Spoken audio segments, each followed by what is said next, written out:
Hello friends, आपका स्वागत है आपके अपने चैनल के ऊपर। और जैसा आप लोग बेसब्री से इंतज़ार करते हैं हमारे इस जो डेली एनालिसिस वीडियो है उसके लिए। और कल जो हमने वीडियो आपके साथ शेयर की थी वो आप में से काफ़ी लोगों ने जो है बहुत पसंद की है। और मैंने तो देखिएगा नॉर्मल जिस तरीके से रोज़ एनालिसिस करता हूँ उसी तरीके से की थी। लेकिन कभी कभी क्या होता है कि कुछ ऐसी बातें हम बोल देते हैं जो शायद आपको अच्छी लगती है, वो लेकिन सच होती हैं। लेकिन सच अक्सर कड़वा होता है, लेकिन बोलना पड़ता है। किस लिए बोलना पड़ता है कि इसलिए बोलना पड़ता है कि आप लोगों के साथ किसी भी तरीके का व्यवसाय के अंदर, यानी कि अगर आप बिज़नेस करते हैं यानी कि ट्रेडिंग का, या आप निवेश करते हैं यानी कि आप इन्वेस्टर हैं, तो आप लोगों के हित में रहे जो चीज़ें हैं और चीज़ों के बारे में आप सही तरीके से मैं अवगत कराने की कोशिश करूं। अभी जो सेंटेंस गलत हुआ उसके लिए सॉरी। और अभी जो आज मैंने शुरुआत करनी है, वैसे तो हमने कल से वीडियो स्टार्ट करनी थी कि भाई कल क्या हुआ। तो कल देखिएगा हमने ज़्यादा चर्चा जो की थी वो यही की थी कि बाज़ार ऊपर भी जाएगा नीचे भी जाएगा, और लगभग आज उसी तरीके का रहा है। बाज़ार जब नीचे आया तो नीचे से ऊपर चला गया, ज़्यादा ऊपर चला गया तो नीचे आया। बाज़ार आज ओपनिंग में अच्छे खुले थे लेकिन ऊपरी लेवल पर नहीं टिके, दिन भर जो है एक रेंज में काम करते रहे। हालांकि 2 बजे के आसपास एक बार गिरावट का रुख बाजार ने किया, लेकिन उसके बाद 3:15 बजे के बाद उसमें भी एक अच्छा पुल बैक देखने के लिए मिला। तो कुल मिलाकर निफ्टी आज फ्लैट क्लोज हुआ है, बैंक निफ्टी नेगेटिव क्लोज हुआ है, हालांकि पॉजिटिव से क्लोजिंग हुआ है। और अभी हमें लगता है कि आज का जो एनालिसिस है वो मेरा जो व्यू है वो यही है कि भाई बाज़ार अभी भी ना, अभी 2 दिन तो कम से कम सेल ऑन राइज ही है। या तो एक बार डिप दे के नीचे से उठ के आ जाए बाज़ार, तो फिर हम अपना व्यू बदल लेंगे कि भाई एक बार नीचे चला जाए और नीचे से उठ के आ जाए बाज़ार, एक जबरदस्त शॉर्ट कवरिंग आ जाए। हालांकि आज आई 15 मिनट की शॉर्ट कवरिंग, लेकिन वो फाइनेंशियल निफ्टी की एडजस्टमेंट की वजह से आई है। यानी कि जो फाइनेंशियल निफ्टी की एक्सपायरी थी आज, उस वजह से वो होती है मंगलवार के दिन। और फाइनेंशियल निफ्टी की जो एक्सपायरी है वो वीक ही हुई है। हालांकि बहुत ज़्यादा चला गया था 3 बजे के आसपास, 2:45 बजे के आसपास, तो देखिएगा बीयर्स ने कंट्रोल कर लिया था, लेकिन लास्ट के 10-15 मिनट एडजस्ट कर पाए बाज़ार। और हालांकि जिन लेवल पर फाइनल क्लोजिंग प्राइस था उससे भी 150-200 पॉइंट जो है नीचे जो है प्राइस आए हैं आधे घंटे की एवरेज के, बैंक निफ्टी के स्पेशली। और आज की मैंने शुरुआत डाउ जोन्स से इसलिए की, देखिए जब हमने स्लाइड अभी तकरीबन आधे घंटे पहले जब अपलोड की थी, और ये स्क्रीन आपके साथ जो हम शेयर कर रहे हैं उस पर जो प्राइस है वो 29524 है। लेकिन जब मैं वीडियो रिकॉर्ड करने लगा तो अभी का मैं आपको प्राइस बताता हूँ कि डाउ जोन्स कहाँ चल रहा है। मैं एग्जैक्ट प्राइस बताता हूँ, 29242 ये प्राइस अभी 29242। और इसका जो 52 वीक लो है वो तकरीबन 29160 के अराउंड में है, तो उसके आसपास ही पहुंच गया अभी। तो ये जो प्राइस है ये बता रहे हैं कि आज जो ऊपर प्राइस लगा के आया 600 के ऊपर चला गया था, 29600 के ऊपर ट्रेड कर रहा था, लेकिन वहाँ से सारी तेज़ी जो है गवा दी है। और वास्तव में रिसेशन का जो फियर है वो अब जो है यूएस को ज़्यादा परेशान कर रहा है कि भाई रिसेशन आएगी नहीं आएगी, मतलब शेयर का डर नहीं जितना टपके का। तो ये स्टोरी आपने सुनी होगी, मैं ये मान के चलता हूँ कि मैं स्टोरी को नहीं सुना रहा हूँ।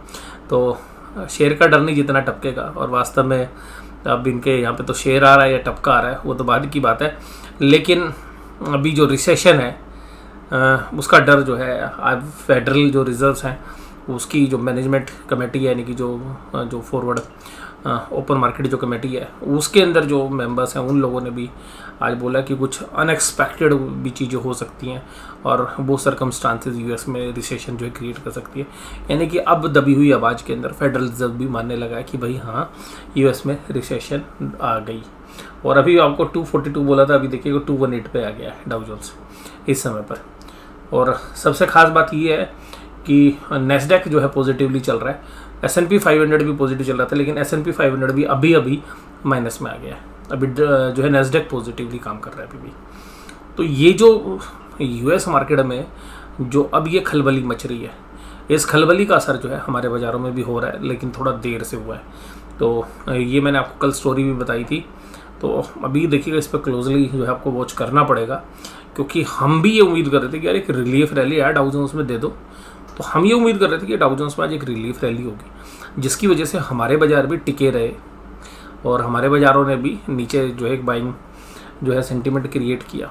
और उस समय पर आज जब हमारे बाज़ार बंद हुए तकरीबन 200 सवा 200 पॉइंट जो है डाउ जोन्स फ्यूचर प्लस में काम कर रहे थे। तो वो सब पैरामीटर्स को जो है ले रहे थे और अभी जो है 29205 के ऊपर अभी डाउ जोन्स इंडस्ट्रियल एवरेज काम कर रहा है। तो अभी मेरे से आप जब हम रूबरू हुए हैं तो उस दौरान ही देखिएगा तकरीबन 35 पॉइंट के आसपास की कमजोरी आ गई। अब अगर हम बात करें आज अभी जो व्यू है उसकी, तो देखिएगा निफ्टी 17,000 के ऊपर बंद हुआ और 17,000 पे ना मुझे ऐसा लगता है कि भाई जो 17,000 पे बंद हुआ है ना, इसे बहुत जान लगाई है। लास्ट के 15 मिनट में भाई बहुत जान लगी है। मतलब ऐसा लग रहा था भाई सीधा बस बायर ही था, सेलर नहीं था।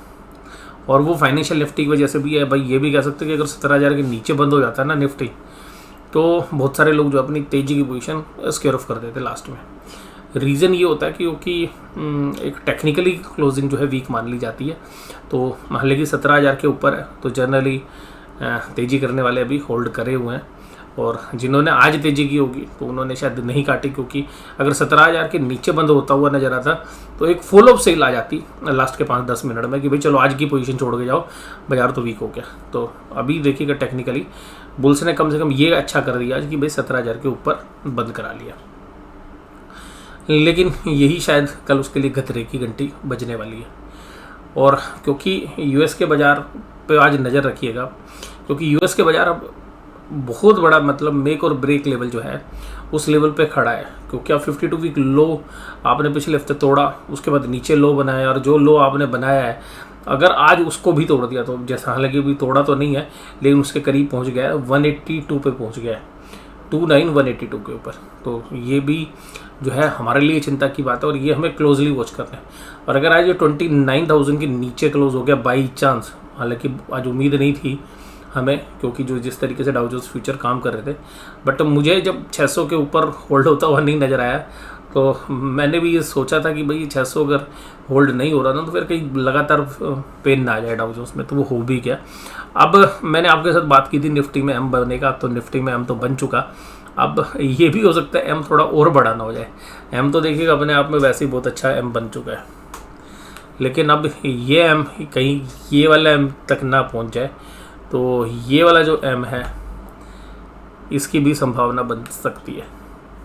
और जिस तरीके से अभी 2 दिन है तो हालांकि देखिएगा ये जो एरिया है कंसोलिडेशन वाला है, अगर 16,800 ब्रीच होता है तो आप ये समझिएगा कि ये 16,800 ये जो स्पोर्ट है 16,700 के आसपास है, जो उनके ऊपर एक रेजिस्टेंस था वही अभी एक सपोर्ट है। तो 16,700 भी अगर वैसे तो देखिए 17,000 पे है, 17,000 के नीचे 16,700 16,800 के बीच में, 16,800 के बाद सीधा 16,400 16,500 के आसपास बाजार टिकेगा। ऊपरी लेवल पर अभी चांसेस नहीं लग रहे, कोई शॉर्ट कवरिंग रैली आ सकती है उस बात की हम उम्मीद कर सकते हैं, लेकिन फिर भी वो भी सेल ऑन राइज वाली मार्केट है अभी कम से कम 2 दिन के लिए। 2 दिन मैं क्यों बोल रहा हूँ, क्योंकि देखिएगा बियर्स ने ना ऊपर से बाजार कंट्रोल में कर रखा है। अब बियर्स के इशारों पे जो है काम कर रहा है बाजार। पिछले 2-2.5 महीने ना बुल्स के इशारों पे काम कर रहा था। बुल्स जहाँ जा रहे थे ना वहाँ बाजार ले जा रहे थे, चाहे इंटरनेशनली कुछ भी हो रहा हो, चाहे डाउ जोन्स कितना ही कमज़ोर होता रहा हमारे बाजार तेज रहे, इंटरनेशनली यूरोप के बाजार कमज़ोर हम तेज रहे, डॉलर इंडेक्स ऊपर जा रहा था कोई फ़र्क नहीं पड़ा था, हम तेज थे। मतलब हर नेगेटिव न्यूज़ के ऊपर भी हम तेज़ी कर रहे थे, यानी कि बुल्स के कंट्रोल में था बाजार। अब कहीं पर भी सॉफ्टनेस भी आ रही है, मतलब कहीं पर डेटा अच्छे भी आ रहे हैं, तब भी जो है बियर्स जो है बर्दाश्त करने के मूड में नहीं है और लगातार बाज़ारों को तोड़ रहे हैं। और हो सकता है कि देखिएगा मैंने तो यहाँ तक के एम की बात की थी, वो तो एम बन ही गया अभी, और ये तो अब बड़ा एम बनाने की तैयारी में शायद लग रहे हैं। तो थोड़ा सा भी क्लोजली जो है आपको ध्यान रखना चाहिए। और अभी 2 दिन है एक्सपायरी के, तो 2 दिन इंतज़ार करो। तो अगर आपने कुछ ख़रीदने का भी मन है, कोई अच्छे शेयर्स आपने ख़रीदने, तो मुझे लगता है कि 2 दिन के अंदर और अच्छे मौके आपको मिल जाएंगे। तो यहाँ पर अभी भी जो बाज़ार है वो सेल ऑन राइज है और हमें लग रहा था कि भाई आज प्रीमियम डिके होंगे और सिमिलरली कल भी प्रीमियम डिके होने हैं। लेकिन अभी इंटरनेशनली आज आपको देखना पड़ेगा कि अगर डाउ जोन्स वीक होता है तो उसका जो इफ़ेक्ट होगा ना वो ये होगा कि कल यूरोप कमज़ोर, सॉरी एशियन मार्केट सुबह कमज़ोर हो जाएंगी।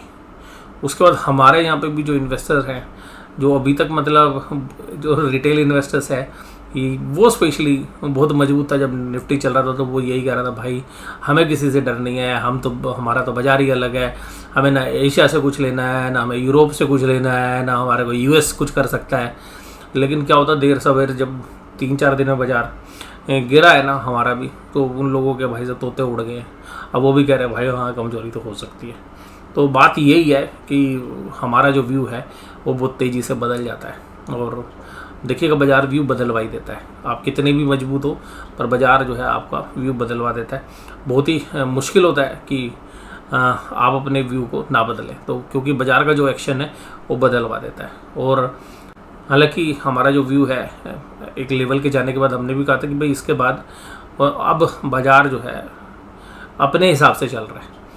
अब बाज़ार जो है एक ही हिसाब से चल रहा है कि बियर्स ने अपने सौदे बना रखे हैं, उनको मौका मिल रहा है, भाई वो अपनी शॉर्ट्स पोजीशन कवर करके जाएंगे। आपको देखिएगा इन्हीं लेवल के ऊपर पहले DIIs खरीद नहीं रहा था, लेकिन अभी DIIs को जिम्मेदारी पता क्या मिली हुई है भाई? DIIs की जिम्मेदारी है रिटेल इन्वेस्टर को बचाना है। एक तरीके से हम ये कह सकते हैं कि भाई सेनापति आ गया खुद, कि भाई जिसको भगना है भग लो, बचा लो अपनी जान। और वो आके खड़ा हो गया, उसने आज भी बड़ी अच्छी बाइंग की है। और DIIs जो है आज भी बड़े अच्छे बायर थे, मैं आपको दिखाऊंगा जब डेटा आप देखेंगे तो। लेकिन FIIs भाई सेलिंग करने पर जो है आतुर है। और जिस तरीके का डेटा भी दिख रहा है हमें, और आज की जो प्राइस एक्शन था उसमें कहीं पर भी हमें ऐसा नहीं लगा, लास्ट के 10 मिनट को भूल जाए, 10-15 मिनट को, तो कहीं पर भी दिन भर में ऐसा नहीं लगा कि भाई बुल्स कंट्रोल करने की पोजीशन में है। बाजार को आज सुबह देखिए कहाँ खुला, सुबह बाजार खुला 17,110 पे, ऊपर खींच के ले गए 17,176 पे, और भाई खींच के लेके तो चले गए, ऊपर चढ़ तो गए। और भाई उसके बाद तो ना ऐसी सेलिंग स्टार्ट हुई, अगले 1-1.5 घंटे तक जो है बाजार संभला ही नहीं। और बाजार देखिएगा 17,000 के नीचे चला गया, तकरीबन 20-25 मिनट 17,000 के नीचे काम किया। उसके बाद बाजार 17,000 के इर्द गिर्द काम करता रहा। उसके बाद लास्ट के समय में भी 2 बजे के आसपास, 2 बजे के बाद बाजार फिर 17,000 के नीचे गया, और हालांकि कुछ ही समय के लिए गया, और बाद में जो है एक अच्छी पुल बैक देखने के लिए मिली। तो ये सीधी सी बात ये नहीं कि ऊपरी लेवल में बाजार टिक नहीं रहा है, ऊपर से एक अच्छे सेलिंग प्रेशर जो है देखने के लिए मिल रहे हैं। हो सकता है कि ये जो मैंने M पैटर्न आपको बनाया है शायद ये भी कंप्लीट हो जाए, तो इसके लेवल्स जो आते हैं वो 16,400 है। हालांकि वो यहाँ से 600 पॉइंट दूर है जहाँ बाजार अभी बंद हुए। तो मैं ये नहीं कह रहा कि बहुत ही जल्द होंगे, बट अगले 2 दिन जो है काफ़ी खतरे वाले इसलिए हैं क्योंकि जो ये इतनी बड़ी तेज़ी हुई थी उसमें जो पोजीशंस थी वो ऐसा था कि बाज़ार को और ज़्यादा खींच के ऊपर ले जाके जो है सेल पोजीशन बनाई गई, और रिटेलर्स को बहुत ज़्यादा माल खरीदवा दिया गया है। HNI इन्वेस्टर यानी कि जो ओवर ऑप्टिमिज्म में जो सामान खरीदा गया है वो अब गले की फांस जो है बनती हुई नज़र आ रही है। और बहुत लोगों की जो पोजीशंस हैं वो लीवरेज भी होंगी, यानी उधारी के पैसों की, तो उस वजह से भी थोड़ा सा पेन जो है बन सकता है। Reliance, Infosys, TCS, Nestle, ITC सब तेज थे। कमजोरी कहाँ थी? फाइनेंशियल सब कमज़ोर चल रहे हैं। जो फाइनेंशियल पूरे बाजार को ऊपर खींच के लेके चले गए थे वही अब कह रहे भाई अब हम नीचे ला रहे हैं। तो ICICI बैंक, HDFC तीनों कमज़ोर थे। टाइटन और अदानी पोर्ट भी इसके साथ साथ कमज़ोर थे। एडवांस डिक्लाइन रेशियो आप देखेंगे तो 1066 शेयर पे 884 शेयर्स जो है वो कमज़ोर थे। ये रिलीफ रैली रही। कल आपको पता है यहाँ पर सब जो हाईएस्ट नंबर थे वो कहाँ पे थे? गिरने वाले शेयरों के नंबर थे, और बढ़ने वाले शेयर्स के नंबर यहाँ थे। तो आज जो है जद्दोजहद रही, और आज जो है स्मॉल कैप मिड कैप में सेलिंग कम थी, कल काफ़ी ज़्यादा हो गई थी। Cipla, Tata consumer, IndusInd bank, Shri cement, power grid ये सब तेज़ी के सितारे, और मुझे लगता है कि स्मॉल कैप मिड कैप में भी सेलिंग कल भी होगी। और कल शायद एडवांस डिक्लाइन रेशियो आज जितनी अच्छी ना हो, और कल जो है सेलिंग प्रेशर थोड़ा सा बढ़ भी सकता है। और आपको एक अपडेट दे देता हूँ। अपडेट ये है कि अभी 52 वीक लो जो है डाउ जोन्स ने नया लगा दिया है, यानी कि जो पिछले हफ्ते 52 वीक लो लगा था उसको तोड़ दिया है, और एक नया लो 29149 पर लगा दिया है। ये जो लो लग रहा है ये थोड़ा सा खतरनाक इसलिए लग रहा है हमें क्योंकि बहुत ही शॉर्ट पीरियड में लगाया, और दूसरा ये कि आज एक रिलीफ रैली की बारी थी। हमारे बाज़ारों में भी थोड़ा सा रिलीफ हम उम्मीद कर रहे थे कि भाई ठीक है थोड़ा बहुत प्लस से बंद हो जाना चाहिए, और वहाँ पे जो रिलीफ है वो नहीं मिला। और वो रिलीफ रैली जो है काम नहीं कर पाई, और अभी बाजार ने एक और नया लो बना दिया है 29137 का डाउ जोन्स ने। तो ये अभी जो है स्थिति है। तो वास्तव में आप माने या ना माने, बट आप डाउ जोन्स को आज की डेट में इग्नोर नहीं कर सकते। नॉर्मल केस में आप कर सकते हैं, लेकिन जब एक्सट्रीम केस में बुलिशनेस हो रही हो, एक्सट्रीम केस में बियरनेस हो रही हो, तो उस समय पर आप जो है डाउ जोन्स को इग्नोर नहीं कर सकते। मोस्टली मैं डाउ जोन्स को जो है इतना सीरियसली लेता नहीं हूँ, लेकिन जब बाजार इस तरीके की परिस्थिति में होते हैं तो हम डाउ जोन्स को थोड़ा सा सीरियसली लेना चाहिए, चाहे तेजी हो रही हो चाहे मंदी हो रही हो। बाजार में अभी भी जो है डिफेंसिव है, वही काम कर रहे थे। सिप्ला फार्मा में है, टाटा कंज्यूमर एफएमसीजी में, इंडस्ट्रियल में कल बहुत तोड़ा था, तो आज थोड़ा सा रिलीफ रही थी। श्री सीमेंट में भी 2% की तेजी थी। पावर ग्रिड दो दिन में बहुत अच्छे से इसको तोड़ा गया, आज तो थोड़ी रिलीफ रैली मान लीजिएगा। और देखिएगा लो बीटा स्टॉक होने के बावजूद भी जो कल परसों गिरावट हुई वो हमें भी थोड़ा सा लॉजिकल नहीं लगी। और 180-190 रुपये तो बहुत अच्छी, मतलब इसमें वैल्यू बाइंग है और कैश फ्लो जनरेट करने वाली कंपनी है, बढ़िया। भारत पेट्रोलियम, क्रूड ऑयल के प्राइस नीचे आ रहे हैं तो 1.89% की तेजी। ग्रासिम 1.67 की। आयशर मोटर और डॉक्टर रेड्डी सी प्लस में थे। कमजोरी कहाँ थी? कल मारुति को नहीं छोड़ा, आज भाई हीरो मोटोकॉर्प को उड़ा दिया। फिर Adani ports, Tata steel, Titan, JSW, SBI life और SBI, ये सब कमजोरी के साथ काम कर रहे थे। और आज सबसे ज़्यादा तो मुझे SBI पे जो है थोड़ा शौक लगा, क्योंकि देखिए जनरली ना जो बुल्स वाले ऑपरेटर्स हैं या मोमेंटम जो है वो SBI को बहुत क्लोजली पकड़ते हैं। और SBI के अंदर जो 536 का क्लोज है, तो अगर ये जो आज जिस तरीके से सेलिंग हुई है विद वॉल्यूम हुई है, ऐसा नहीं है कम वॉल्यूम के साथ थी, तो ये कहीं सीवियर ना हो जाए। तो ये चांसेस हैं कि कल SBI का भी शिकार हो सकता है। और SBI का जब भी अब शिकार होगा 1 या 2 दिन में, तो ये जो शिकार है ये शिकार थोड़ा सा सीवियर हो सकता है। और ये 510 या 500 रुपये के आसपास भी, और इवन 500 टूट भी सकता है। मैं ये नहीं कह रहा कि 500 टूटेगा ही, बट मुझे लगता है कि आज जो है एक बार कंट्रोल में लेने की कोशिश की। और दूसरा शेयर आज जो बैंकिंग में कंट्रोल में लिया गया वो था HDFC बैंक।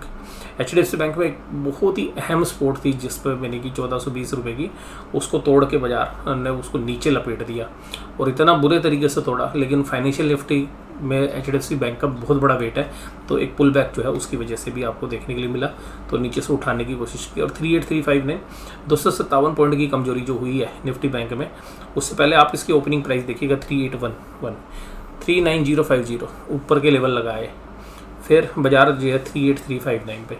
अभी ये ऐसी जगह पे बंद हुआ है ना बाजार जहाँ से टेक्निकल बाउंस होता है। मतलब बहुत सारे टेक्निकल एनालिसिस्ट आपको बताएंगे कि यहाँ से टेक्निकल बाउंस आएगा और ये 1200 से 1500 हो सकता है, लेकिन मुझे नहीं लग रहा। मुझे थोड़े से चांसेस कम लग रहे हैं। मुझे ऐसा लग रहा है कि बाजार ने ना जो 38184 पे जो आज लो लगाया है, ये बहुत अच्छा, मतलब जब बाजार नीचे से ऊपर आए थे ना तो 37,750 और 38,200, इसमें ना बहुत काम हुआ है, मतलब 4-5 दिन काम हुआ है। तो अब चांसेस ये होते हैं अगर मान लो एक्सपायरी नहीं होती ना, मतलब अगर 2 दिन बाद एक्सपायरी नहीं होती, तो मैं भी आपको ये कहता कि इस लेवल में अच्छा कंसोलिडेशन होगा और कंसोलिडेशन के बाद 1500-1700 पॉइंट का बाउंस बैक होता। ठीक है, मैं यही आपको बोलता कि भाई यहाँ पर 37,750 38,200 के बीच में बाजार जाएगा, कंसोलिडेशन होगा, फिर बाजार एक अच्छा जंप देगा 1 या 2 दिन में। तो बाजार अभी 37,750 और 38,200 के बीच में कैसे रिएक्ट करता है, ये कल क्लोजली हमने देखना है। तो हमें लगता है कि इसके आसपास बाजार कल फिर आएगा। एक बार ऊपर की लेवल पर आप देखें तो 38,800 एक रेजिस्टेंस है और अभी भी बाजार सेल ऑन राइज है। 2 दिन तो कम से कम हमें लगता है सेल ऑन राइज है। 2 दिन में से कल हो सकता है, अगर कल ही सुबह दोपहर अब तक ही बहुत नीचे लो ले दिया बाजार ने 37,750 को के आसपास चला गया, तो एक बाउंस जो है कल दिन में भी आना चाहिए। और अगर 37,750 टूट गया मान लेते हैं तो एक नीचे का लो भी आ सकता है। और 29,102 ये डाउ जोन्स का अभी का प्राइस है। और आप कहेंगे सर आज डाउ जोन्स आप ज़्यादा बता रहे हैं, नहीं जी मैं आपको बता रहा हूँ 2907 1.87 का नया लो भी लगा दिया है जब तक हम बात कर रहे थे। इसके बाद अगर निफ्टी बैंक की बात करें तो निफ्टी बैंक देखिएगा 38,000, अगर यहाँ पर आप कैंडल स्टिक्स पे देखेंगे तो मेजर सपोर्ट है 38,000 38,000 के नीचे टूटने के बाद बाजार 37,750, क्योंकि मैं आपको ट्रेड के एंगल से बता रहा हूँ, ये जब से ट्रेड हुए थे और 37,750 क्रैक हो गया ना, फ्री फॉल, मैं फ्री फ्लो बोल रहा हूँ। आपको लगेगा यार फ्री फ्लो मतलब करेंसी का आएगा, बाजार ऊपर जाएगा, नहीं, मैं कह रहा हूँ फ्री फॉल, ठीक है जी। और वो फ्लो जो होगा वो शेयर्स का होगा। और यहाँ पर फिर जो बाजार है फिर 37,000 का जो है स्कोप है। और हमने पिछले जो वीकेंड पे जो एनालिसिस किया था 1,000 से 4,000 पॉइंट का, फिर वो एक्टिवेट हो सकता है अगर 38,000 बाजार टूटता है और 37,750 भी टूट जाता है। दो बहुत अहम लेवल है। नॉर्मल केस अगर होता ना, मैं कहता बाजार यहीं पे टाइम पास करना चाहिए था। देखिए जैसे यहाँ पे टाइम पास किया, ये टाइम पास किया, ये टाइम पास किया, ये इतना कंसोलिडेशन हुआ, लेकिन बाजार अब जल्दी में है। बाजार कह रहा भाई 2 दिन में ना एक्सपायरी निपटू के साइड करो। तो ये 2 दिन में एक्सपायरी निपटानी है ना, उसके चक्कर में ना बिगर्स थोड़ा सा ज़्यादा एग्रेसिव है। मतलब आपने बहुत दिनों बाद ऐसा एग्रेसिव देखा होगा, और एग्रेसिव क्यों आया वो मैंने आपको रीज़न बता दिया। तो हो सकता है कि कल 38,000 भी भाई तोड़ दे बाजार, और ये भी चांसेस हैं 37,750 भी तोड़ दे, क्योंकि बियर्स एग्रेसिव है और DIs ने पूरी जान लगा रखी है। और आज FIs ने बहुत कम माल बेचा है, DIs के सामने कम बेचा है। और FIs ने बेचा कम क्यों है? क्योंकि उसने अपनी पोजीशन बचा रखी लास्ट के 2 दिन के लिए, और मूड माहौल ख़राब हो ही चुका है। और ये जो मूड माहौल ख़राब हुआ है उसको आपने क्लोजली देखना है। अब मैं आपको एक और बात बताऊँ, बहुत बड़ी बात बताता हूँ आपको आज। वैसे तो रोज़ ही बताता हूँ, आज बताता हूँ। देखिए जब बाजार ऊपर जाता है ना, जिन लोगों ने शॉर्ट बनाए भी होते हैं, मतलब जिन्होंने मंदी भी की होती है, और जब बाजार गिरना शुरू होता है उन लोगों ने इतना पेशेंस नहीं रहता। मतलब जो यहाँ पे ना, जब बाजार इसी लेवल पे था, भाई साहब छाती ठोक के कह रहे थे बाजार इसके नीचे जाएगा, बाजार गिरेगा, हमने शॉर्ट पोजीशन बना ली। और बाजार ऊपर से आके ना उसी लेवल पे आ जाए, यही लोग ना सबसे पहले अपने शॉर्ट कवर करने भागते हैं। ये छोड़ो, इसी के 400-500 पॉइंट ऊपर कवर कर लेते हैं। ये ह्यूमन साइकोलॉजी, और यही बाजार के अंदर प्रॉफिट और लॉस का गेम है। जो बड़ा प्लेयर है ना, वो गेम को लास्ट तक लेके जाएगा। वो उसको पता है भाई मैं लास्ट तक लड़ूंगा, यानी कि युद्ध के फैसले तक लड़ूंगा। वो हो सकता है कि बुधवार के अंदर दोपहर में अपनी पोजीशन को स्केयर ऑफ कर ले, हो सकता है बृहस्पतिवार को दोपहर तक करे, क्योंकि उसको तो अपने लेवल पता है कि कहाँ तक लेके जाना है बाजार। आप कहोगे सर कहाँ तक लेके जाना, मतलब लेके जाना इसलिए, देखिएगा जी आज की डेट में जो भी शेयर बेचे और खरीदे जाते हैं, जो FNO में शेयर्स हैं, वो केवल इसलिए बेचे जाते हैं कि जो अपनी पुट या कॉल्स है या जो अपनी फ्यूचर्स की पोजीशन है उनको एडजस्ट करना है। तो उसकी लड़ाई होती है। कभी आप सोच रहे हो कि ये जो दिन में जो शेयर्स बिकते हैं, इनमें से बहुत लोगों को इंटरेस्ट इसलिए होता है कि उसको HDFC बैंक में ओनरशिप लेनी है, HDFC बैंक खरीदना। नहीं भाई नहीं, HDFC बैंक बेच इसलिए रहे हैं कि भाई उनको HDFC बैंक से मोह भंग हो गया। नहीं, उनका सीधा पर्पज है, आज बेचना 2 दिन बाद खरीदी भी लेंगे वो। उनको तो अपना इंडेक्स देखना है भाई, उनकी बैंक निफ्टी किधर मूव कर रही है, उनकी पुट और कॉल किधर जा रही है। तो मैं बेरिश नहीं हूँ, पर मैं 2 दिन के लिए हूँ, ठीक है जी। 2 दिन में हो सकता है 1.5 दिन में ही हमारा व्यू बदल जाए, कल आधे दिन के बाद भी बदल जाए। तो क्लोजली आपने देखना है कि भाई सीवियरली सेल तो नहीं आ रही है कहीं पे। अगर सीवियर सेलिंग आ रही है तो होता क्या, हम लोग सोचते हैं कि यार हमें तो यहाँ पे बेचना था, अब तो नीचे आ गया, अब क्यों बेचना, अब तो बेचने का कोई नहीं। और मैंने कहा ना, जो लोग यहाँ जिन्होंने बेचा था ना, उल्टा घूम के आ रहे हैं ना, इन लोगों की हिम्मत नहीं है। जिन लोगों ने पहले बाजार बेचा था ना, और जो ऊपर का भाई 41,700-800 के भाव देखा है, उनके अंदर हिम्मत नहीं है अब, ठीक है जी। कोई 2-4 लोग हो सकते हैं, ठीक है जी, वो अभी भी शॉर्ट पोजीशन रखे हैं भाई, अभी लेके जाएंगे पूरे 37,000 तक रखेंगे, 36 तक रखेंगे, ऐसे लोग भी होंगे माइंड सेट वाले, पर बहुत ही कम। मेजोरिटी क्या होगी, जिन्होंने शॉर्ट मारा होगा ना, अब ऊपर आ रहा हो ना भाई, अपने सारे शॉर्ट कवर कर लिए होंगे, कुछ लॉस में कवर कर लिए होंगे, और अब जब बाजार गिरने की कह रहा है ना भाई गिरेगा, शॉर्ट मारने की हिम्मत ही खत्म। अब बता शॉर्ट कौन मार रहे हैं, जिन लोगों ने यहाँ पे लॉन्ग किया था और ये बाजार को ऊपर लेके गए थे, ये फंस गए थे। मैंने कहा था ना कि यहीं पे FIs को फंसाया गया, FIs ने कहा लो बेटा और ऊपर लेके जाते हैं। इनके अंदर हिम्मत होती है, पहले ऊपर का भी खाते हैं ये लोग, और फिर ऊपर ले जाके कहते हैं हम बेच के भी दिखाते हैं, फिर वो बेच के भी दिखाते हैं। जबकि लोग किस तरीके से, जिन्होंने यहाँ बेचा होगा वो भाई साहब यहाँ पे शॉर्ट करा होगा कवर, और उनके बाद जब थोड़ा सा नीचे आ गया उन्होंने खरीदा होगा। अब यहाँ पे बाजार नीचे आ गया ना, अब डर रहे होंगे।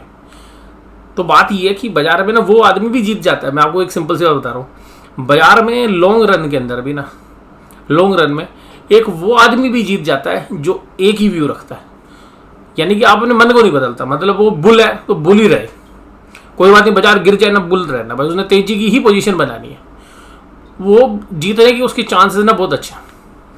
और मान लीजिए कोई बियर है तो वो मतलब हर 1000 पॉइंट पे 2000 पॉइंट पे अपनी पोजीशन बना रहा है, ऐसी पोजीशन बना रहा है जो उसकी लिमिट में, वो भी ना जीत ही जाएगा। ठीक है जी। हारता कौन है पता है? जो कंफ्यूजिंग माइंड का आदमी है। अरे बाजार चल रहा है भाई जल्दी से पकड़ ले, बाजार गिर रहा है, अरे भाई जल्दी से बेच दे। ठीक है जी। तो बात ये है कि जिसको जल्दबाजी है उसको बाजार जल्दी से पैसे नहीं कमाने, जो आराम से 10 लिए बैठा वो ये मैं देखूंगा किधर जाएगा, मतलब अपना व्यू नहीं बदलता। मतलब उसने पोजीशन ट्रेड करना है, वो बैठ गया भाई मैं तो बुल लूँ, मैं तो बुल्स वाली पोजीशन बनानी और मैं बुल्स ही रहूँगा। बाजार में कुछ भी न्यूज़ आए, चाहे अमेरिका टूट जाए, फलाना टूट जाए, विश्व युद्ध हो जाए, कुछ हो जाए, यूक्रेन वॉर हो जाए, भाई मैं खरीदूंगा और जब मेरे को अच्छे भाव मिलेंगे मैं तब बेचूंगा। तो भाई साहब इस माइंड सेट का आदमी आप देख के देखो, अगर किसी ने यूक्रेन वॉर के समय पे भी खरीदा होगा, उस पर नीचे भी गया और वो बैठा है जिद लगा के, भाई जीत गया। ठीक है जी। किसी ने मंदी भी की होगी, यूक्रेन वॉर से पहले भी बाजार ऊपर की तरफ था, किसी ने मंदी की होगी, यूक्रेन वॉर के टाइम टूट गया, उसने भी पैसे कमा लिए। पर जो कन्फ्यूजिंग माइंड के लोग हैं ना, वो पैसा नहीं कमाते। कन्फ्यूजिंग माइंड वाला भाई वो बाजार की स्क्रीन देख के बस वो घबरा जाता, बोल भाई अब क्या मंदी काट ले, अब क्या तेजी काट ले, भाई स्टॉप लॉस काटेगा नहीं, फिर जब अच्छा सारा पैसा लॉस में हो जाएगा तब अपनी पोजीशन काटेगा। तो ये मैं बहुत सॉलिड बात आज आपको बता रहा हूँ।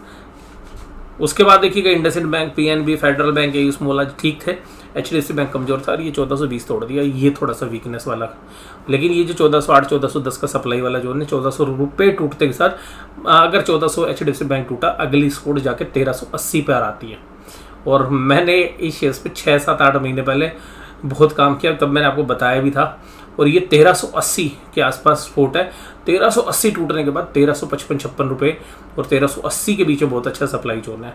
तो बट यहाँ से 1400 अगर टूट गया, 1401 1402 पे एक अच्छी स्पोर्ट है, अगर 1400 ब्रीच हो गया, ध्यान रखिएगा, तो आपको ये शेयर 1380 के आसपास आता हुआ नज़र आ सकता है। एसबीआई के अंदर आज बड़ी अच्छे से तरीके से वॉल्यूम के साथ सेलिंग हुई, स्मार्ट सेलिंग हुई है। तो हो सकता है अगर 527-28 टूटेगा तो ये नियर 500 के आसपास 505 510 512 515 इन प्राइस तक भी जा सकता है। आईसीआईसीआई बैंक काफ़ी टूट चुका है, हो सकता है यहाँ कंसोलिडेट करे, पर 10-15 रुपये ये ऊपर नीचे दोनों साइड हो सकता है। कोटक महिंद्रा 1800 के नीचे बंद हुआ है और कोटक महिंद्रा बैंक में इतनी इनहेरेंट स्ट्रेंथ थी नहीं, इसको एडजस्ट करने के लिए यूज़ किया जा रहा था। तो हो सकता है कि ये भी आपको 1768 रुपये 1765 रुपये तक जाता हुआ नजर आए, ऊपर की तरफ 1810 1820। एक्सिस बैंक में भी गिरावट हो गई तो 711 715 के आसपास आप एक्सिस बैंक को भी बहुत ही जल्द देखेंगे। अगर 700 रुपये टूट गया तो 680 रुपये जो है एक्सिस बैंक की अगली सपोर्ट है जो हमें नजर आती है। और अभी आपका अगर सर ऊपर की तो बता नहीं रहे, ऊपर के जहाँ पे थोड़े से चांसेस हम बता दिए। ऊपर अभी आपको पता है ये जिन जिन प्राइजेस से ट्रेड होके आ रहा है। और इसके बाद अगर हम बात करें भाई फेडरल बैंक में जो तेज़ी थी वही है, इसकी 108 रुपये पे एक अच्छी सपोर्ट अगर यहाँ से करेक्ट होता है तो। इंडसइंड बैंक कुछ भी हो सकता है, इसमें 5-10% टूट भी सकता है, 5-10% चल भी सकता है। हो सकता है कल आपको पता चले भाई 1050 ही लगा दिया कल में, और ये भी हो सकता है भाई कल ये 1250 भी लगा दे। चांसेस नहीं है भैया 1250 के, बट ये है कि कल 1100 भी तोड़ सकता है, कल नहीं परसों तोड़ दे, क्योंकि एफआईज वाले जो प्लेयर्स हैं उन्होंने पोजीशन बना रखी है, माल दिया उन्होंने। आज जो लास्ट के 15 मिनट में माल खरीदा ना, वो फाइनेंशियल निफ्टी को एडजस्ट करने के लिए खरीदा, तो उन्होंने दब के माल दिया फिर भी, तो उनको तो बहुत बढ़िया रेट पे माल बिकता है ना, वो इसीलिए करते हैं। वो धीरे धीरे दिन भर वॉल्यूम देते रहते हैं, लास्ट में तोड़ने की कोशिश करते हैं भाई। जिसने पोजीशन बना के ऊपर खींचेगा तो ऊपर ले जाके वो अच्छा माल बिक जाता है उनका। तो यही हुआ है आज। आईडीएफसी फर्स्ट बैंक, बंधन, ये सब प्लस में थे। और बंधन बैंक देखिएगा थोड़ा सा प्रॉब्लम तो है, लेकिन ये 250-240 रुपये के आसपास एक अच्छा मतलब फंडामेंटल, अगर 2-3 साल का नज़रिया है आपका तो एक अच्छी मतलब वैल्यू पिक हो सकती है। और टेक्निकली भी 240 पे जाने के बाद 245 पे जाने के बाद एक अच्छा बाउंस भी कर सकती है। और बंधन बैंक में बहुत एनपी की प्रॉब्लम रही पीछे, लग रहा है धीरे धीरे करके सॉर्ट आउट हो जाएगी। तो अगर 240-50 का मिलता तो वेल प्लेस्ड है, बट इसका ये मतलब नहीं कि यहाँ पे खरीद लिया और उसके बाद नीचे नहीं जाएगा, जा सकता है, बट रिस्क रिवार्ड जो है फेवर में आ जाता है उस समय पे। IDFC first bank, bank of Baroda, ICICI bank, axis bank, HDFC bank. तो आपको पता चल रहा होगा मैं आपको खरीदने की भी बात बता रहा हूँ, लेकिन भाव बता रहा हूँ साथ में। भाव इसलिए बता रहा हूँ क्योंकि देखिए वही चीज़ अलग दूसरे भाव पे अलग मेरा व्यू है, उसी शेयर्स के अंदर नीचे के भाव पे दूसरा व्यू है। FIs ने 2823 करोड़ बेचा, DIs ने 3504 करोड़ खरीद लिया। तो DIs भाई साहब आज एग्रेसिव थे, उन्होंने बाजार बचा लिया DIs ने। FIs ने भी आज इंडेक्स फ्यूचर फेर बेचे, नहीं मानने वाले, अपने स्टॉक फ्यूचर्स कवर कर लिए। FIs का डेटा अभी भी नेगेटिव है, 21,000 करोड़ की अभी भी बैलेंस शॉर्ट पड़ी हुई पोजीशंस। तो अब इस पोजीशंस के लिए भाई 5-7 हज़ार करोड़ तो बेच ही सकते हैं 1-2 दिन में। FIs ने अगर 2 दिन में, अगर कल भी मान लीजिएगा 4-5 हज़ार करोड़ बेचा, DIs ने तो आज बाजार को रोकने की पूरी कोशिश कर ली 3-4 हज़ार करोड़। कल भी हो सकता है 3-4 हज़ार करोड़ DIs फिर बाई कर ले, बट ये हो सकता है कि कल 5 हज़ार करोड़ की सेलिंग आपको FIs की तरफ से आ गई तो फिर दिक्कत आ जाएगी। पुट कॉल रेशियो देखिएगा, वॉल्यूम वाली तो 1 के आसपास आ गई, लेकिन जो ओपन इंटरेस्ट है वो 0.51 है। पुट राइटर अभी भी बैकफुट पे है, यानी कि पुट बेचने वाले भी डरे हुए हैं। जब भी मैंने वीडियो स्टार्ट की थी तब आपको प्राइस बताया था भाई कितने थे, 29524। जब हमने ये स्लाइड लगाई थी, जब मैंने वीडियो शुरू की थी तो 2942। अब का भाव है 29066, ये अभी का भाव है। जो लो ही है ये नया 52 वीक लो है। लो तो हालांकि इसके नीचे लगा है, 20 तक लगा है 2902.61। ब्रेंट क्रूड का प्राइस अभी शायद ये नहीं होगा, ब्रेंट क्रूड भी थोड़ा सा टूट गया, 85 के आसपास आ गया होगा। मैं आपको ब्रेंट क्रूड के प्राइस ही बताता हूँ कि कहाँ पे है। तो ब्रेंट क्रूड का जो प्राइस है वो 86.48 दिखा रहा है। मेरे हिसाब से जब डाउ जोन्स इस तरीके से टूटता है तो ब्रेंट क्रूड के प्राइस भी जो है टूटते हैं। तो मुझे नहीं है उम्मीद कि ये इन प्राइस पे 86.48 पे होगा, 85 के आसपास होना चाहिए मेरे हिसाब से। मैं आपको एग्जैक्ट फिगर बताता हूँ, 84.21 हो गया है, तो ये भी ब्रेंट क्रूड भी टूट गया। इसके अलावा क्रिप्टो करेंसी भी ऊपरी लेवल पर भी $20,000 के ऊपर बिटकॉइन चल रहा था, अभी 19,415 आ गया। ऑप्शन चेन के अंदर भी बात करें तो आज भाई साहब निफ्टी में देखिए 17,000 के पास रहा ना, 17,100 पे 57,000 कॉन्टैक्ट कोल में ऐड हो गए मंदी करने वाले। 17,200 में 28,000 कॉन्टैक्ट। कुल ओपन इंटरेस्ट हो गया 1,08,000 तो है 17,300 में, 1,21,000 है 17,200 में, 1,34,000 है 17,100 में। अब 300 पॉइंट के देखिए। अब बात करते हैं पुट की साइड में, तो इस 17,100 के सामने चलते हैं 17,000, 1,08,000 है और 13,300 कॉन्टैक्ट पुट में अनवाइंड हो गए, जबकि कॉल में 17,000 पे 17,975 कॉन्टैक्ट ऐड हो गए। डेटा ये कह रहे हैं कि कॉल राइटर ज़्यादा एग्रेसिव है और कॉल राइटर बेच के बैठे हुए हैं, ऊपर एक जो है रेजिस्टेंस दिखा रहे हैं। वहीं पर अगर हम यहाँ पे देखें 17,100 पे तो 57,000 कॉन्टैक्ट कॉल में ऐड हुए थे, पुट में मात्र 14,751, 14,751 और 16,800 में तो अनवाइंड हो गई, यानी कि कॉल राइटर एग्रेसिव है। डेटा ये बता रहे हैं कि भाई बाजार कल 17,000 के नीचे जा सकता है।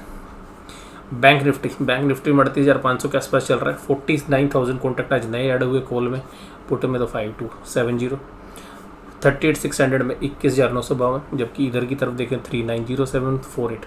पुट राइटर भाई सब बैक फुट पे डरे हुए हैं, केवल 38,000 की पुट में राइटिंग आपको देखने के लिए मिली, 19,000। उसी तरीके से 39 की कॉल में 23,000, ओपन इंटरेस्ट 83,000 है 38,000 की पुट में। ये थोड़ा सा सपोर्ट आपको देती हुई मिलनी चाहिए, बट अगर मैंने आपको बोला भी 38 और 37,750 के बीच में जो 250 पॉइंट लगा है बहुत ही बढ़िया सपोर्ट है। ये सपोर्ट शायद ना टूटे, इसी वजह से 38,000 के ऊपर आपको पुट राइटिंग नज़र आ रही है। 37,750 टूट गई, फ्री फॉल 37,200-300 तक बाजार को लेके जा सकता है। 37,750 लिख लीजिए, अगर ये टूट गया ना कल 37,500 37,300 तक भी बाजार जा सकता है, कल ना जाके परसों भी जा सकता है। तो ये आज का एनालिसिस था, कैसा लगा जरूर से जरूर मुझे बताइएगा वीडियो में। वीडियो देखने के लिए धन्यवाद, थैंक यू वेरी मच।